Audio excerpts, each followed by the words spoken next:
Good morning, everyone, and welcome to another SACPA session.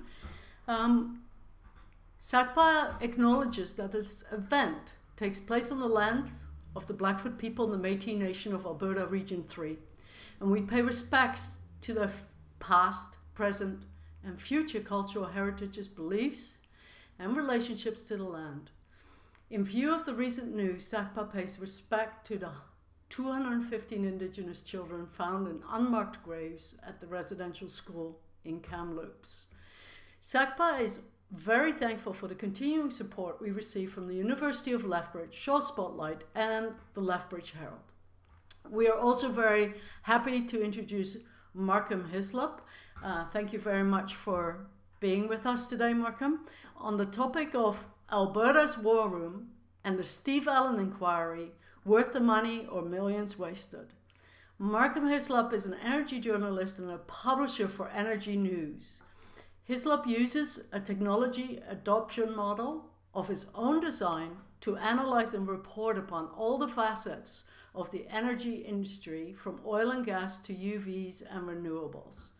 Over the past 5 years, Hislop has probably reported about the energy transition more than any other North American journalist. His work has been published in Canadian Business, Alberta Oil Magazine, Hard Energy Publications, World Oil, Vancouver Magazine, and other publications.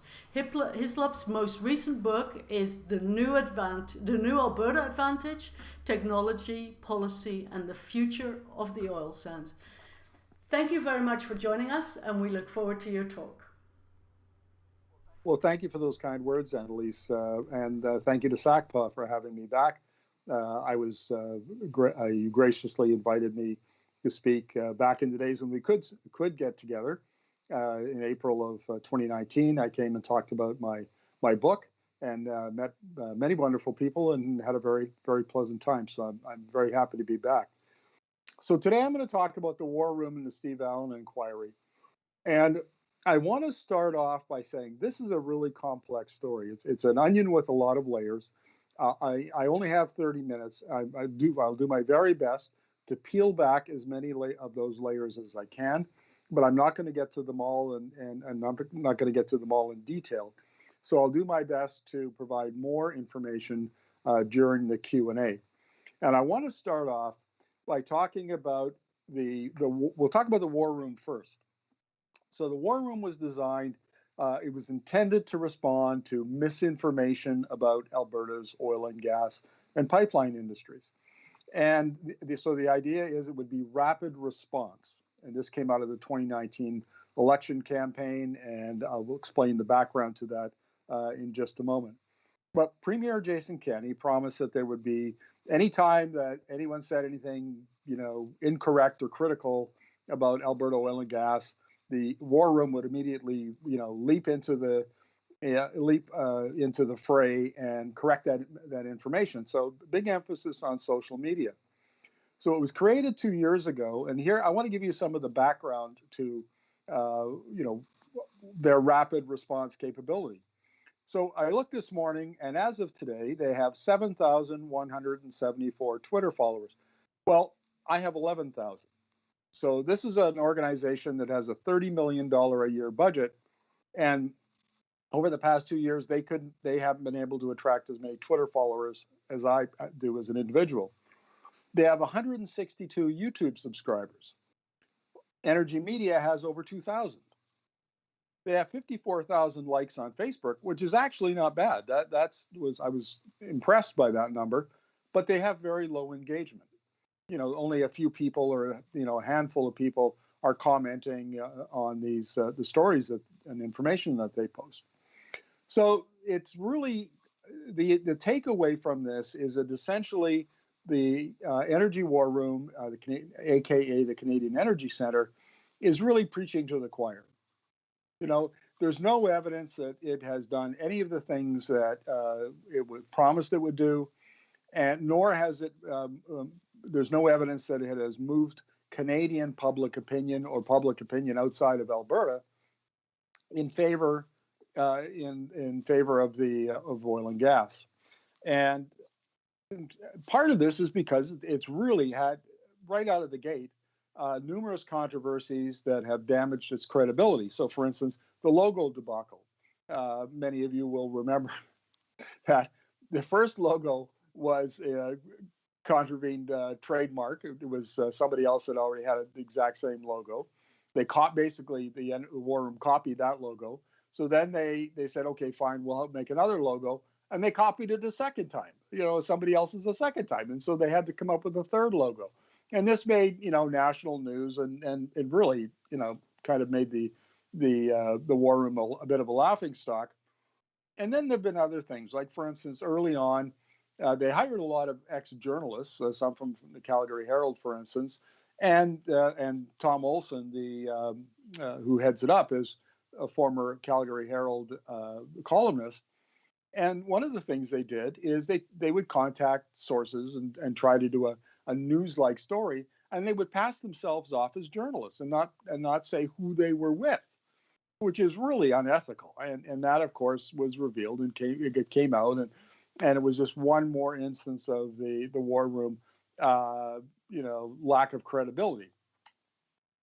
So from my point of view, and very often, they're writing about technical issues that I've reported on, and I can take them apart and show where they've made mistakes and where they're biased and where there are problems with their data. Very few of the articles that they publish I would say are credible. They're not, there's problems with bias or data or misinterpretation or errors or things like that. And so time and time again, the War Room has shot itself in the foot. And I don't think, in my opinion, and in the opinion of everybody I talk to, nobody has a good opinion of the War Room except perhaps the Premier and the people who work there. So that's the War Room. Now let's talk about the Allan Inquiry. So it was launched in July of 2019, and the intent was to look into the allegations that were being made by anti-Alberta energy campaigns. And we'll get into this in a little more detail, but primarily the tar sands campaign, which started up in 2009. So the idea was that they were going to undertaking preliminary research, gathering records, conducting interviews, reviewing submissions and reports that had been referred to the inquiry. This is the oddest public inquiry, perhaps, in the history of public inquiries, because they've had no public meetings. They've called no public witnesses. There's nothing public about it. And I wrote a column shortly after it was announced, and I said, this is going to end in disaster, because all of the groups that were alleged to be involved in these anti-Alberta energy campaigns were outside of Alberta. And the inquiry has no authority to subpoena an appearance or testimony or anything from those groups. So if you couldn't talk to the groups that were involved and sort of ferret out the information that way, where were you going to get your information? And Steve Allen, the Calgary forensic accountant who was hired to head this up, by nature, forensic auditors follow the paper trail. Well, what happens if you have no paper to follow? I mean, literally, there's the whole premise was flawed from the very start, and you will not be surprised whatsoever. Oh, I should also point out that I've talked to a number of these environmental groups that were involved in the tar sands campaign, and they haven't even been contacted by the inquiry. Tides Canada, which has been frequently criticized and vilified in Alberta and vilified by the Premier on Twitter, has never actually contributed to the tar sands campaign, and has never been contacted. In fact, Joanna Kerr, the CEO, told me in an on-the-record interview, never even been contacted for comment by the inquiry. So this is one. It just gets odder and odder. It's already had 4 extensions. It has a $3.5 million budget. It started out at 2.5, then the government gave it another one. It was supposed to report last year. It's had 4 extensions. The only visible work that it seems to have been produced for that $3.5 million is these 3 studies. One of them is by Barry Cooper, University of Calgary, member of the Calgary School, very sort of neoconservative. And the studies, I've skimmed them because I didn't read them because they're simply too painful. They're so poorly done. And this is not just my opinion. There have been a number of experts like Professor Martin Oleshinsky, who's in the Faculty of Law at the University of Calgary, Dr. Sarah Hastings-Simon, again at the University of Calgary, who have gone back.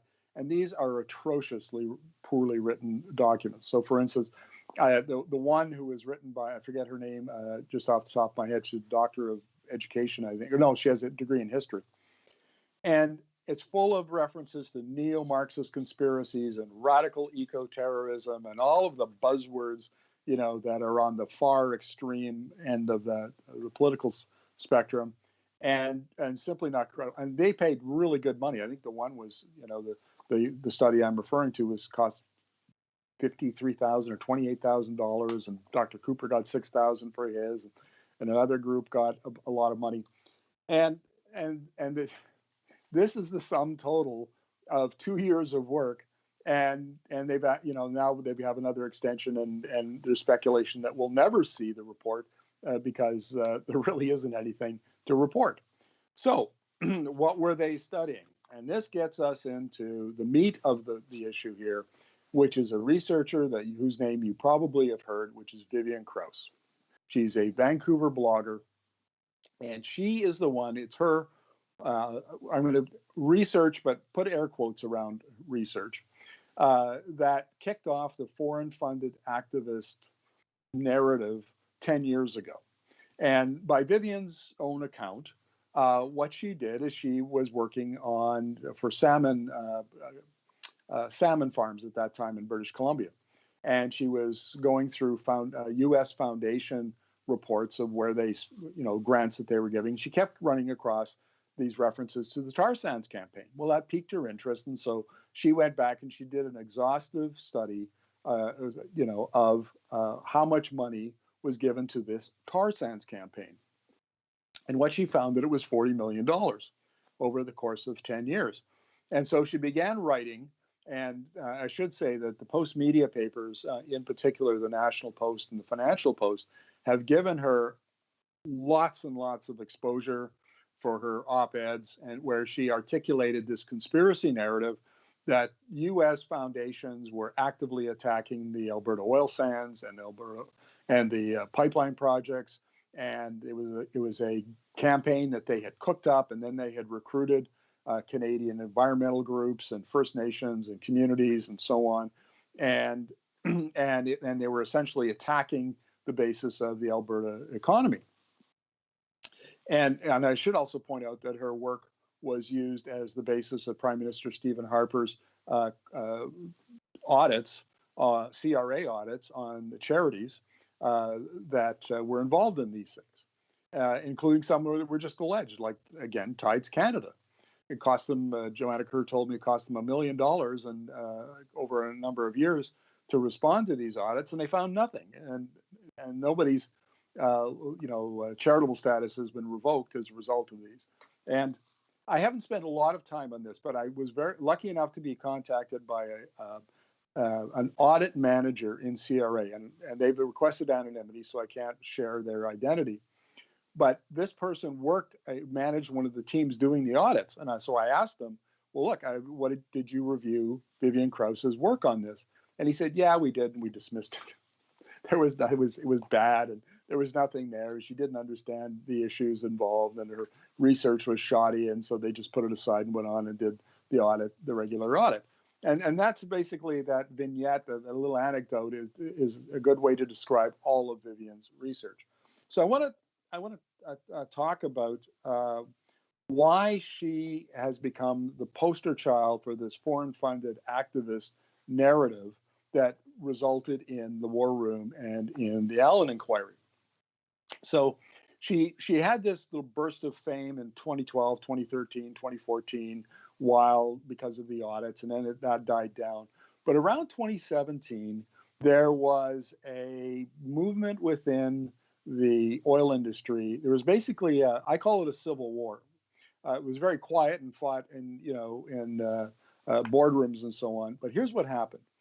In 2014, 2015, 5 oil sands CEOs, and we're talking about Steve Williams from Suncor and Brian Ferguson from Cenovus and Lorraine Mitchell-Moore from Shell, met with 5 executive directors of environmental non-government organizations, or ENGOs. And they met in Calgary and in September at an Italian restaurant. And the idea was, and this was done at the behest of the CEOs, and on the one hand, representing the oil company CEOs, or the co-chair of this process, because the CEOs were there, was Dave Collier, who was an old Shell Canada executive and had been head of the Canadian Association of Petroleum Producers from 2008 to 2015. And so he co-chaired. And on the other, the ENGO's co-chair was Zipporah Berman. And over the course of about a year, they hammered out an agreement, much of which eventually found its way into Rachel Notley's climate leadership plan that was announced in November of 2015. So things like support for carbon pricing and methane emissions reductions of 40 to 45%, they all agreed to that in the discussions with the executive directors. Now, Andrew Leach's work is really the basis for the plan. I don't want to make it sound like it was the CEOs that came up with all of this, but it supported what Professor Leach was doing. But there's one thing that was not in Professor Leach's report, and that is the 100 megaton oil sands emissions cap. That came directly out of the discussions between the CEOs and the ENGOs. And I know that because I interviewed probably half a dozen people involved in the process, including a Lethbridge MLA, then cabinet minister, Shannon Phillips. And she describes how she said was sitting in her ledge office on the 5th floor, and representatives from the ENGOs and the CEOs came to her and said, and this would be about early September of 2015, and said, here's what we've been doing, here's what we've agreed to. And she looked at that, and so they had a conversation. She said, okay, we'll take it back. This is very interesting. And then she enshrined some of that in the climate leadership plan. And that's why there were 4 oil sands CEOs standing on the stage with her, with Rachel Notley, when that plan was announced. That's the background to it. And I was the first reporter to really break that story and explain the significance of it. Well, what happened was there was a significant contingent within the smaller companies who weren't included in that process, who were really, really angry at the oil sands CEOs. They basically felt that the CEOs were negotiating on behalf of the industry, on behalf of them, and they were not authorized to do that. They didn't represent the views of the smaller companies, and that set off intense conflict within the Alberta oil patch. And there was, between sort of, if you want to, I'm not sure they would call themselves this, but if you think of the oil sands CEOs involved in that process as progressive and the other ones as conservatives, those two camps kind of went at it, and eventually the conservative camp won. And many of the oil sands CEOs left in that period of 2016 to 2018. In fact, there was all of them left and were replaced by less progressive CEOs for the most part. And then the group that essentially won allied itself with the rising conservative political star of Jason Kenney. And he was building support, uniting the right-wing parties, eventually became the United Conservative Party. And during 2018, they were gearing up for the 2019 election, and they were coming up with their political strategy, their campaign strategy, their narrative, and they glommed on to Vivian Kraus's foreign-funded activist narrative. And so if you remember back to 2 years ago to that campaign, foreign-funded activism was a huge part of the Kenney narrative. And Vivian Kraus was trotted out all the time as, this was evidence of the foundations were attacking the industry. They were leading the charge. Canadian, the groups were dupes of the U.S. and it was implied that maybe U.S. oil and gas companies were blocking Canadian oil from U.S. markets for their own advantage, and all sorts of things were alleged. And it was during that campaign that Premier Kenney promised the War Room and the Allan Inquiry.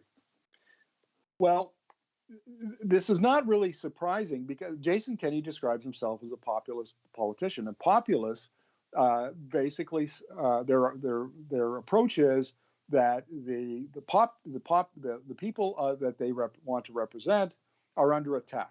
They think times are tough. They're being attacked by, whether it's foreign funded activists or it's immigrants or whoever the target groups are. But the people are being attacked, and they need this strong leader to come in and defend them and represent their interests and save the day for them. And so it's not surprising because Kenney is a populist politician. The Kraus's foreign-funded activist narrative was tailor-made for him, but industry jumped on it as well. And here's a little anecdote for you. During the campaign, Tim Mcmillan, the CEO of Canadian Association of Petroleum Producers, made a comment that was reported in the media about, he said, Zipporah Berman and Jane Fonda, you are responsible for the loss of tens of thousands of Alberta oil and gas jobs, and he went on to criticize them and so on. And it's not true. None of it's true. They didn't cause the loss of anything. And so I emailed Cap. I was interviewing Cap and Tim Mcmillan all the time, and I said I need to interview Tim because this, there's a problem with these comments. And they said no, we're not going to do that. And I said, well, where'd you get the information? Well, we got it from Vivian Kraus. And they said, well, it's not true. The data.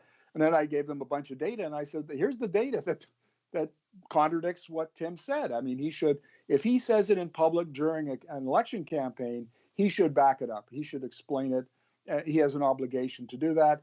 And they replied and said, our perception is that you are no longer objective, and we are basically, we will no longer grant you interviews or have anything to do with you. They blackballed me because I wouldn't just accept their narrative at face value. I asked them to explain it and be accountable for it, and they blackballed me, and they've never given me an interview since. This is how this works.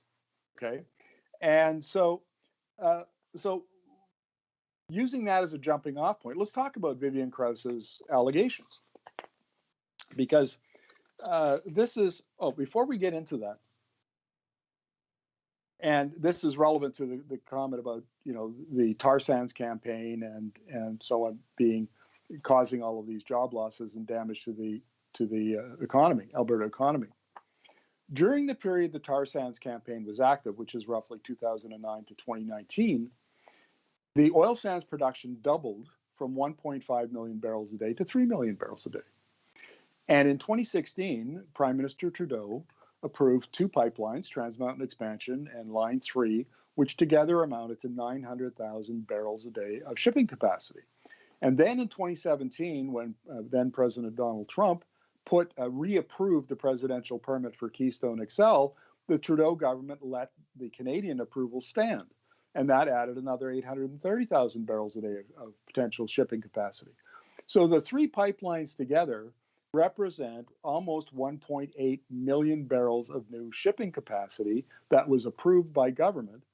So the oil sands doubled, 3 new pipelines were approved, and I often joke that the U.S. foundations should ask for their money back, because the tar sands campaign was the most ineffectual environmental campaign in the history of environmental campaigns. It literally did nothing. The only project that it played a role in, not the role, a role in, was the cancellation of the Northern Gateway project by the federal government. And I give it maybe 25% credit for that, because there were local communities, there were local First Nations that weren't part of the tar sands campaign. There were genuine Enbridge did a horrible job consulting with First Nations in that area. A whole bunch of reasons why that project got canceled, and the tar sands campaign work was only a small portion of that. So let's talk. I've got 5 minutes left, and I want to talk a little bit about Vivians Mistakes. So there are so many, I don't know where to start, but here's one. She claims that U.S. environmental groups only attack Canadian pipelines. that they don't attack American pipelines. He's fond of saying that, Texas would never allow what Alberta allows to go on. This is absolutely utter nonsense.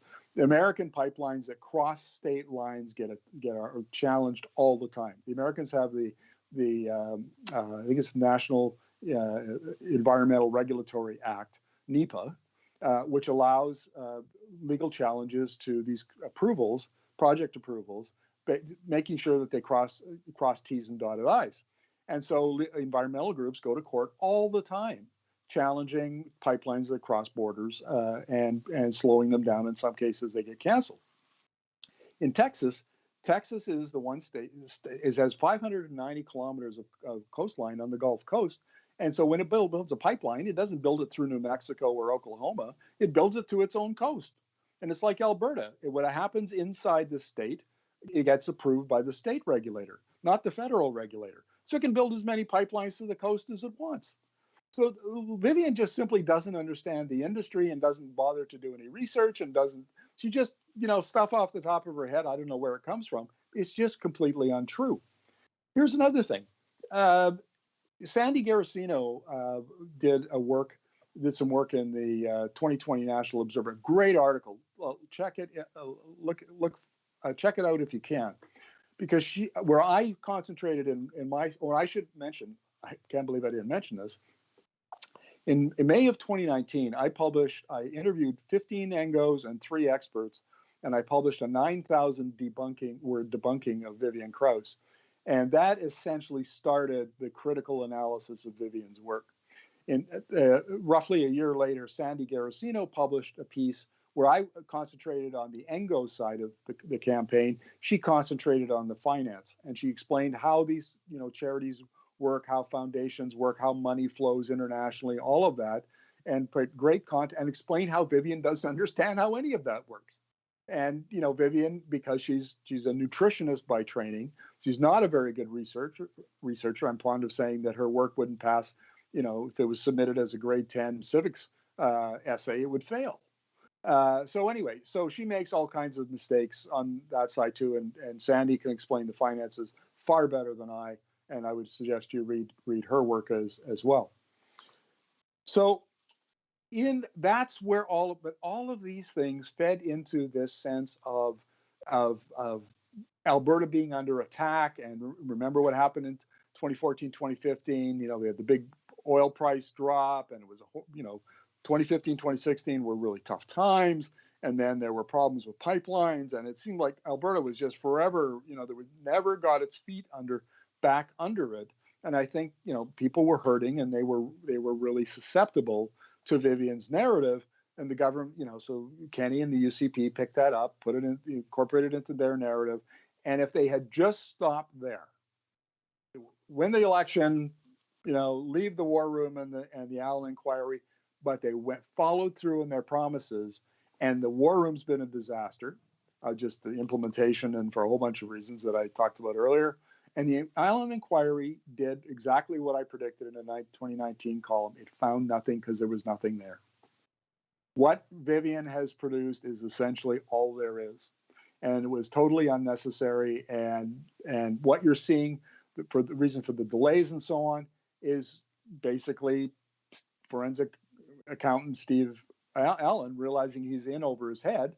He has nothing, and he's scrambling, trying to figure out what he's going to do. And in fact, Donna Kennedy Glanz said it during a podcast the other day that privately she's talked to him, and he wishes he'd never taken the job. And now he's trying to find a way out of it, out of the mess that's been created. So this is it's a mess all the way around. I've kind of given you the outline of what happened and why it happened and how we arrived at today. And we look forward to your questions. Wow, that's an excellent presentation. Thank you. Thank you. Yeah, it's fascinating. I actually, I'm going to jump the queue and ask my own question because it really piqued my curiosity. Around the time that you were talking about the executives and that there was this conservative, and that's also around the time that I think Shell pulled out. or around that time, did Shell not pull out of the tar sands? Was that related? No, I wouldn't say it's related, but yes, and there were a number of companies that divested themselves of their assets. Equinor, I think, the Norwegian company, pulled out, and ConocoPhillips got rid of a bunch of Chevron got rid of a bunch of its assets, and that's not so much a conspiracy as it is that during downtimes, big companies rationalize their producing assets. When prices are low, they go into their operations and they look at their operation. They say, what are the good assets that we want to keep? What are the assets that we can sell for cash now and that we don't want that aren't part of our long-term plan? So they rationalize their assets. And given the growing concern even at that time, where climate change and greenhouse gas emissions, a lot of these big companies were moving out of carbon-intensive assets, and they were bought up by mostly by the Canadian, the big operators, who at that time, Suncor, Cenovus, CNRL, Imperial Oil, and Husky. Husky's now been merged with Cenovus. But they bought all of those assets because they're specialists in the oil sands. That's all they do, or it's mostly what they do. They're very good at it, and so they doubled down on their strength while those international companies divested themselves of oil sands assets because that's not their strength. So, yes, that's one of the reasons why Shell and other companies. That's essentially why they pulled out of the oil sands. Interesting. Okay, I'll jump right to the queue now. William Ratz. Why is the $30 million paid for by the taxpayers still? And then it's question mark. And no follow-up. So does that make sense to you, or should we ask for more? Well, it absolutely does, because I've asked the same question. It's a very good question, William. We don't know what CAP's budget is because CAP doesn't publish its budget. But estimates are in the $50 to $60 million a year range. So there's the industry's biggest lobby group. And many of us have asked the question, why doesn't the industry do its own rapid response? Why doesn't it do its own advertising? And, why spend $30 million of the taxpayers' money to do a job that really rightfully should be done by industry? And no one's properly answered that question. I don't know, aside from the fact to tell you that it's been asked and not answered. Okay. Next question comes from Laurie Schultz. A recent news report indicated that even though the CEC is a private corporation undertaking a public inquiry using taxpayers' money, may be subject to VoIP requests. Your thoughts and comments, please. Yeah, journalists were really exercised over this, because if you're a federal government or a crown corporation or some quasi agency of the government, journalists can VoIP and they can get background materials and find out. They can hold these agencies and the politicians and the cabinet ministers accountable. That's what the press is supposed to do. That's what we do, and of course, to get around that, what Jason Kenney and the UCP did was make the Canadian Energy Centre a private corporation with 3 cabinet ministers sitting on the board. And then it's not VoIPable. You can't put in freedom of information request. Now, there's an opinion that may not, in fact, be correct, that maybe it is VoIPable, and it'll take one of the media organizations with resources to go and test that. Energy media is basically my wife and I, and we don't have the resources to do that. Independent media just doesn't. But I think that some of those bigger ones, like maybe CBC or Torstar or somebody like that, their lawyers, they should take that to court and they should test it and see if, in fact, they can get a ruling which says that that CEC is VoIPable. Our next question comes from Cheryl Bradley. Can you comment on the Eco-Justice legal challenge of the Steve Allan Inquiry? Well, I have interviewed Martin Olashinsky. I interviewed him a couple of times about this, and I interviewed the Eco-Justice lawyer who was leading that. And I think essentially what it comes down to is that it's a biased inquiry. it's supposed to inquire about whether or not there is an anti-Alberta energy campaigns being run by foreign charities, and from the Premier on down, the government has said that it is. They've sort of prejudged the outcome, and it looks there's a prima facie case to be made that all the inquiry is meant to do is simply to rubber stamp what the government has been saying, since Premier Kenney has been saying from 2018. And now I didn't read the judgment because EcoJustice lost its case, but nevertheless, that was the basis of it. And I think that on the face of it, it's a pretty good argument. And remember that EcoJustice is one of the parties that would likely be called, and they argue that they wouldn't be treated fairly. And I think that's a fair assumption. And and then I was kind of surprised that they lost the case. But then, as I say, I'm not a lawyer, and I don't know. I haven't reported on that in any detail, so I'm afraid I can't give you the legal argument or why the judge. I can't explain the judge's decision, I guess, is what I'm getting at. Our next question comes from Leona Jacob. Isn't Vivian Kraus trying to wiggle free of her earlier assertions? Can you comment on this backtracking? Yes, I can. Vivian and I have been engaging in Twitter and since 2017. And so I've had lots and lots of experience with communicating with and about Vivian. And one of the things that Vivian does really well, she's a master at this, is saying one thing that could be taken many ways, right? So she'll imply things and make it sound like she said something, which she can then later deny. She can go back to.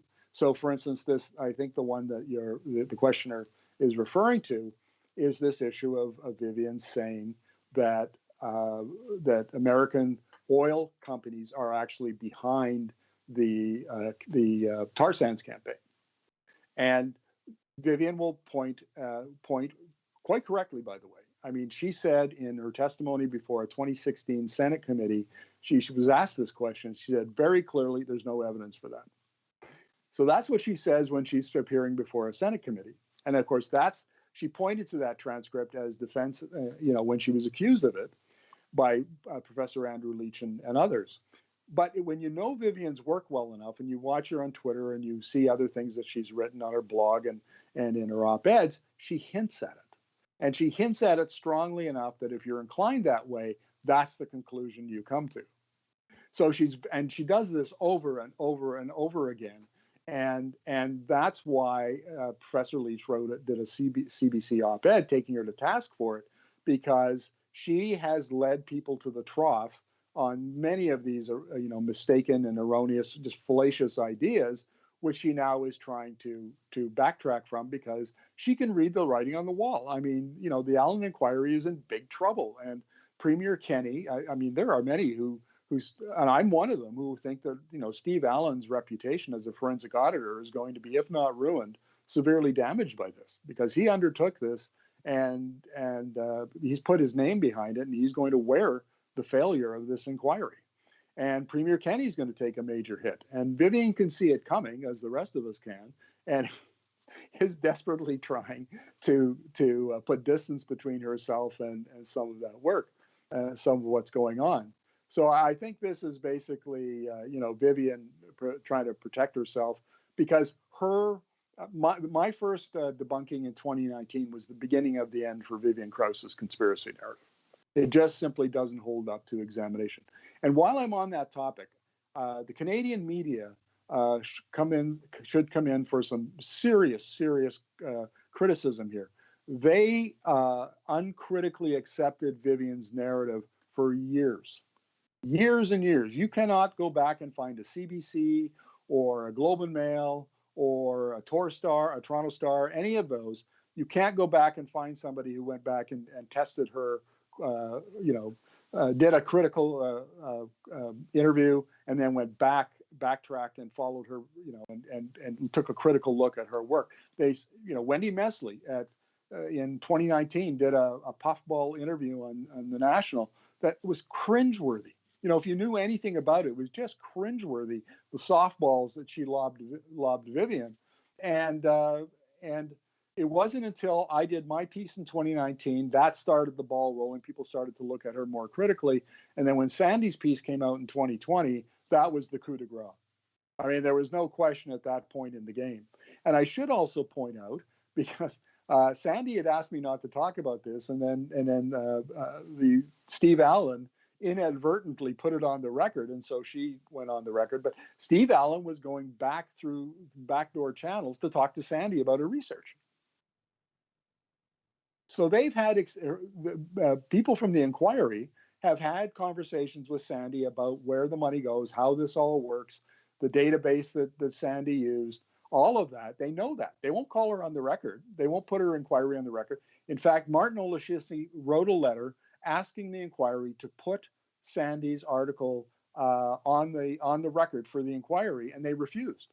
They very publicly refused under some bogus, part of the act. So they'll talk to her behind the scenes in the back channel, which they won't acknowledge or reluctant to acknowledge, and then but on publicly they won't accept her research.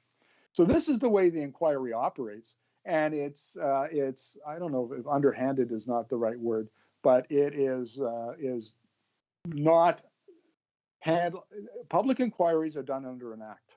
There are legal requirements, and this is Martin Oleshinsky's argument that he's given me in interviews. The inquiry has not followed that.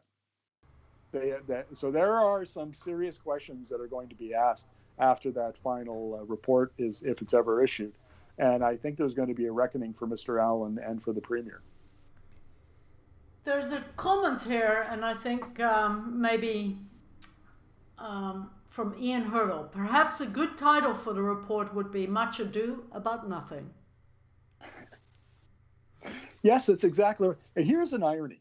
So we all agree, because Zipporah Berman, when I interviewed her for my piece, she said, yes, Vivian's right, $40 million over 10 years. Well, that's $4 million a year.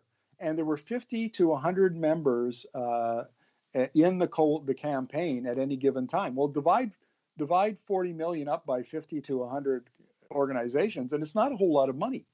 And when I interviewed organizations like West Coast Law and Greenpeace and the Environmental Defense Fund, they said that was a small proportion of the funding we received when we were doing the anti-oil sands, anti-pipeline campaigns. The most of it, the bulk of it, probably, and nobody's done a study, so this is an impression of mine based on interviews and the data I have seen. About 85 or 90% of it was funded by Canadians. It wasn't funded by U.S. foundations. It was Canadians that were concerned about greenhouse gas emissions and pipeline leaks. And by the way, I'm not anti-oil sands. If you were at my SACPA presentation in 2019, my book is all about how the oil sands can have a long future if it decarbonizes and addresses its greenhouse gas emissions and cleans up its act on tailings ponds and so on. So it was a very pro-oil sands book. But I will defend to the utter end the right of Canadians who oppose the oil sands and the pipelines to say their piece. They have a legal right to be able to make their their arguments against the oil sands and pipelines in public. Just as, and I often argue that if the industry doesn't like it, the industry can then make better arguments. The industry has the resources to go out and communicate and engage with Canadians and make a better argument, and they have so many more resources. So trying to silence voices is anti-democratic, and I think is a really, it's part of the concern. And I have to tell you, I don't want to go on about this too long. Many voices I've tried to silence me. Brett Wilson has said the most outrageous things about me on Twitter that are not true, trying to undermine me and discredit me. I've had people that are surprising attack our revenue sources. And by the way, because this always comes up, Energy Media is not funded. We are supported by subscriptions from our readers and fee for service. My wife is a TV news editor. We do video, we do audio, we provide services and products to clients, some of which are oil and gas companies, I should add. And so you know, the the idea of, you know, cancel culture is in the news these days because of the horrible tragedy about the Kamloops residential school. Well, it works the other way, folks. The oil industry and its supporters have tried very hard to cancel Energy Media and my voice. That's wrong. If we can't have a debate with about the facts and about the evidence and about the science and so on, then and we're in big trouble. And that's part of why the War Room and the Allan Inquiry are so pernicious, so troubling to me as a journalist, is they are about suppressing dissent, and that's wrong. And for our viewers, you can listen to the podcast of your presentation in 2019. It's still up on our website. If you go to sacpa.ca and click on Archives 2019, you will find that presentation and you can listen to that podcast. Our next question comes from Maria Fitzpatrick. Wonderful presentation, Markham. If Steve is looking for a way out, he could say he found nothing and return the balance of the money he was paid. Your comments? Yes. Well, no, he couldn't return the money that he's been paid because a lot of that money has been paid to the authors of the 3 studies. There was a $900,000 contract let to a legal firm that includes Steve Allen's son, which was another controversial issue that came up. So the money's been spent. Now he could come out, and he may be forced to come out at some point and say we found nothing. And I think that's why these extensions are troubling, is because the speculation is that they'll just keep granting extensions till everybody forgets about it and hope that it goes away.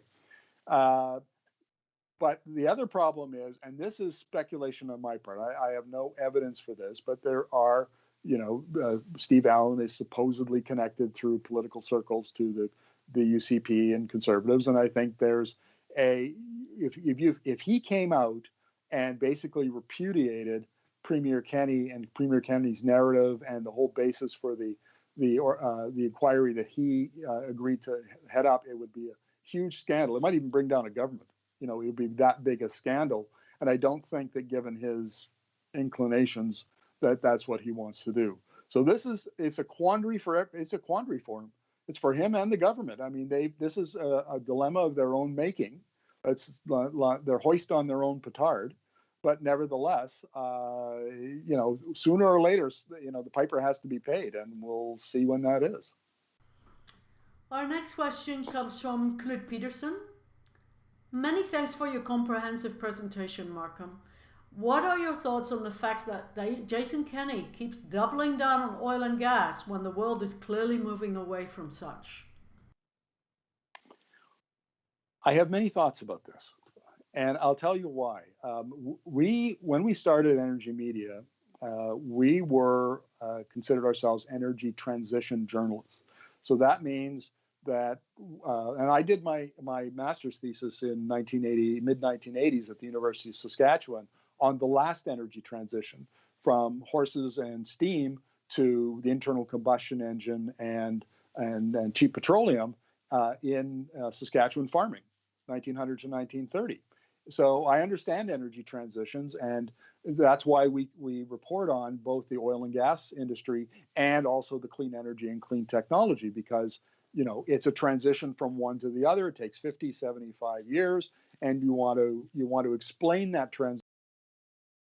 It's so complex and so big and so disruptive. We see our job as explaining that process, and explaining it to Albertans is, I think, particularly important because it is the home of the oil and gas industry. So I have been, if you follow me on social media, you will know that I criticize Premier Kenney a lot for this whole issue of doubling down on oil and gas. And the argument is that I've made and reported on is that there is a path forward to a low carbon future for the Alberta industry if it chooses to do that. Now, go back last week, and I'm writing an essay on this, by the way, if you want to check us out at energy.media. The Suncor made a major announcement. I can't overemphasize how important this is they are now going to, by 2030, they are going to cut their greenhouse gas emissions from their oil sands operations by 35%. That's in line with the government's targets, climate targets.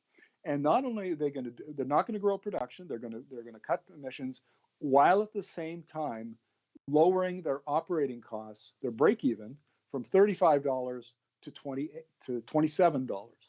And they're going to be awash in cash. Because if you break even at $27 and oil is selling for $55, essentially half of your revenue is free cash flow, it's called. And so, and also they're going to invest in wind and solar. They've already got 4 wind farms and they're working on 3 solar projects. They're going to do more of that.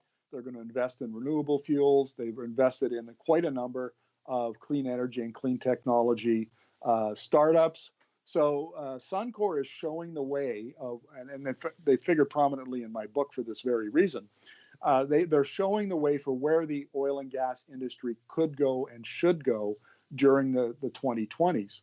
And unfortunately, getting back to this civil war that I talked about during my presentation, it's Kenney continues to ally himself with the backward-looking elements of the Alberta oil patch. And Kenney, I think we've seen enough of him now as Premier to know he doubles down on everything. He never admits a mistake. He never admits he was wrong. He doubles down and doubles down and doubles down until it's ridiculous. I mean, he's in trouble now because he with his comments about the Kamloops residential school has got him into trouble. He came down on the wrong side of that because he was defending John A. Macdonald. Exactly the same thing happens with oil and gas. And it's a real problem. It's myopic. And leadership matters. Leadership matters so much at this time because the industry only has a small window to make the changes like Suncor is doing so that it can be profitable and create jobs and economic value for Albertans. And when the leaders keep denying that these things are happening or, it's going to be really slow and we don't have to move in a hurry, what they do is they put Alberta at risk. That's the problem. The energy transition is essentially, think of it as a risk assessment exercise. How much risk, how much is Alberta oil and gas and the economy at risk from a change from fossil fuels to electricity? And if, like Suncor, you say that is a high risk, then you move quickly and you move dramatically and you do the things that Suncor has done. But if you're like Jason Kenney, where you keep denying that it's a high risk, it's a low risk, we'll have lots of oil demand by 2050, don't worry about it, it's fine. If you've made a mistake, then you're basically gambling with the province's future. And so I've been very critical of that, and I think the Premier is dead wrong in his approach. Our next question comes from Terry Shillington. Do you think there is an evolution in the UCP thinking in coming to accept that the oil and gas industry is certain to face a downturn economically and in public esteem? What a great question. And I don't have a definitive answer for this. I kind of have to read the tea leaves to give you an answer, but I'll do my best. I think that within the industry leadership, Suncor shows that there's a changing of perception. Right? So even Cenovus and CNRL have come out with net zero emissions and aspirations, which they've been criticized for because they're not credible net zero plans. But nevertheless, they feel that they at least have to make, tip of the hat in that direction. The UCP politicians, on the other hand, have not made any of that. They are completely, firmly entrenched in their backward-looking ideas. It's governing by the rearview mirror, essentially. And they have put all their political capital on this particular worldview, and they seem completely unwilling to change. Sonia Savage has kind of nibbled at the edges of change a little bit. She's softened her attitudes about hydrogen and a few other areas, but hydrogen only because it's going to be made out of natural gas. So she sees it as a new market for natural gas, not that it needs, the world needs decarbonizing. This is a real problem, and the difficulty is that, and I mentioned this a minute ago, is that you need to be out in front of these things. If you're playing defense, what did Wayne Gretzky's dad say? What did Walter Gretzky's dad say? Don't go where the puck is being, go where it's going. Skate to where the puck is going, not where it's being. And Alberta keeps skating to where the puck is being instead of where it's going. That's a huge, I can't emphasize that again. Now, again, I do, in the last 18 months, I do Zoom interviews. And I interview experts all over the world, Europe, United States, Canada, Asia, everywhere. And I talk to a lot of people, and the energy transition is accelerating at a pace no one expected. It's way faster than prices are falling, adoption is rising, and what was supposed to happen in 2030 is happening today. And look at the Lightning F-150, the Ford's electric pickup truck. That vehicle wasn't supposed to be around till 2025 at the earliest. And now here we have it today. It's cheaper than the gas version at the base model version. So the pace of change is increasing, and Alberta has to take account of that, understand it, and adapt accordingly. And as long as we're locked into this denial and the fact, and we blame it on external threats like foreign funded activists, there will become a point where the window will close. And if it does before Alberta has properly pivoted, it's not good news for the Alberta economy. Okay, we have quite a lot of questions in the queue, so I'm going to skip over a couple of questions of people who've already asked and go to the question of some folks who haven't yet asked it. Our next question comes from Jim Moyer. Thank you for your talk. Please comment on how the Alberta War Room and the Steve Allan Inquiry are related. Well, they, as I think I mentioned during the presentation, they are two sides of the response to the foreign-funded activist narrative. So the idea was that the Allan Inquiry was going to prove once and for all that Alberta was being attacked by U.S. charities, who were using the Canadian groups as their pawns. And then the War Room was going to respond and beat back the barbarians at the gate, so to speak. And so that they really are, two prongs of the same strategy. And you see, Premier Kenney's, we have this act that the NDP actually brought in, and now, that allows the Alberta government defended it in court. So it can turn off the taps to other provinces. And my response to that was, imagine the BC consumer seeing that, because of course it's aimed at British Columbia. Imagine the BC consumer saying, what? You're going to shut off my gasoline? Honey, grab the kids. We're going shopping for an electric car. For the first time in 125 years, oil has a competitor. It's never had a competitor. There's never been a substitute for oil. There is now. And if you want, anybody who's in a business where there's competition knows that you have to, you can't act with hubris. Your customer's always right, and you have to give the customer what they want. And you can't, you can't engage in flights of rhetoric to change the customer's mind. And which is essentially what Alberta has been trying to do under Jason Kenney, is, well, you're wrong. You need to change your attitude, Mr. Consumer, and and be happy to burn those hydrocarbons. That's not the way it works. And so that you can see that the War Room and the Allan Inquiry are part of that basic, political strategy, and it's falling down around their ears, and they have yet to acknowledge that it's a failure. Our next question comes from Mark Goodall. Do you think that Kenney will now instruct the War Room to tackle where the funding comes from in the anti-coal movement? Oh, I'm sorry. I haven't done any work on the coal issues. Frankly, I just don't have the time and resources. It's another one of those complex, lots of moving parts in the story. And so I've deliberately avoided it. So sorry, I just don't have an informed opinion about that topic. Laurie Schultz, can you provide an optimistic view for existing oil and gas workers on the transition from oil and gas to other energy options such as hydrogen that would create jobs for them? Absolutely. Now, a little bit of context here. One of the trends, I first wrote about it in early 2018, is the digitalization of the oil and gas industry worldwide.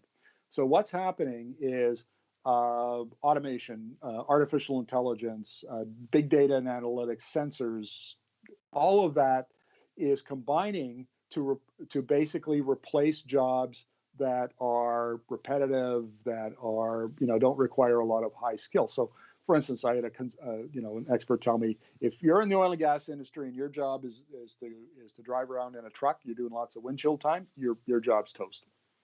And so there was a study that came out late last year by Ernst & Young, and they estimated that by 2040, 30%, which would be about 50,000 jobs in the Canadian oil and gas industry, will be lost just to digital technologies. And so I interviewed a couple of experts who were actually working in the field, and they said, oh no, that could happen as early as 2025, because it's well underway. And the peak employment in Canada was 221,000 jobs in 2013. It's now down around 137,000. And now that prices are up and things are looking good, it's hardly going up at all. So these processes there are other forces at work that are destroying Alberta jobs, and that's a real problem. So now that's the first part of the answer. The second part is, yes, there are lots of opportunities. So I wrote an article for the March edition of Alberta Views magazine, and in it I argued that Alberta should embrace its carbon instead of denying that it's a problem. And one of the things it can do is the Alberta Innovates Agency has been now for the last 3 years working on turning bitumen into carbon fiber. So instead of using it as a feedstock for refineries where you make fuel out of it, you use it as feedstock for manufacturing and you make a material out of it. And they think that they can get the price of carbon fiber down by 50%. And if they did that, that would be huge for the automotive industry. I mean, one of the ways to get the more range out of your electric vehicle is to reduce its weight, right? You've got less mass to carry, to power, to move down the highway, and so you will extend your range. And so carbon fiber is the logical material to do that with. Now, I interviewed, I forget his name just offhand, but he was the vice president of sales and marketing for Zoltec, which is the big carbon fiber manufacturer in the U.S. out of St. Louis. And he said, absolutely, they're going to do it. Alberta is going to figure this out. We have high confidence that they will. And if they do, you always build the carbon fiber plants next to the source of the precursor, the bitumen in this case. So there's an example of where if they can solve the technical problems, the science problems, the engineering issues around turning bitumen into carbon fiber, huge number of jobs could be created in Alberta doing that, plus extend the life of the oil sands and preserve those jobs. And that's a wonderful opportunity. And then you've got hydrogen, of course, blue hydrogen, green hydrogen. You've got renewables that Alberta is in Lethbridge area, wind and solar, right? I mean, that's the potential in that around the Lethbridge area, southern Alberta in general, is huge. There's lots of opportunities, and we're just beginning now to take advantage of them and identify them and think about them. And personally, I think that we need to do it faster. But if we do it, there's actually an opportunity to create more value, so more tax revenue to support public goods and services, and more jobs than we had at the height of the oil and gas industry, if we do it right. And that's the question, will we do it right? Excellent. And on that note, we have gone through all the questions. There's lots of thank yous. And also Knut Peterson, you're doing great work interviewing people and knowing about our energy future. He actually posted a link to your YouTube your YouTube account, so that people can see all the interviews that you're doing online, which is a great resource. Oh, wonderful. Thank you. Thank you, Knut. Yeah. And Ian Hurdle, delightful talk, very lucid, many thanks. Bev Mendel, thanks very much for an understandable talk and a refreshing perspective. Before we end the stream, do you have a take-home message for our viewers today? Yes, send a message to your politicians that they need to change their views on the energy transition and the Alberta oil and gas industry. Defending what we had, and still have, but defending what we had is not nearly as important as preparing what we have for the future. And we need to do more of it, and we need to do it quicker. And this is not a partisan message, but the provincial government needs to work more closely with the federal government. The federal government has more resources. It has a bigger checkbook. It has all sorts of resources that Alberta needs to make that transition. And so the politics around energy needs to change. So, and you could convey that message to MLAs and to the Premier, and be part of the process of changing the political culture around energy in Alberta. Wonderful. Thank you so much for joining us. Always a pleasure. Yeah. Thank you very much, SACPA folks. And, hopefully we'll see some of you down in Lethbridge when I get to make it post-pandemic. Yes, we're looking forward to that. And for folks online, join us next week with Sean Flucker. Alberta allows for public participation in resource development, but what are the parameters and who are deemed stakeholders? I'm sure, Markham, you have a lot to say about that too. A little bit. Yeah. Okay. Thank you very much, and we'll see everybody next week.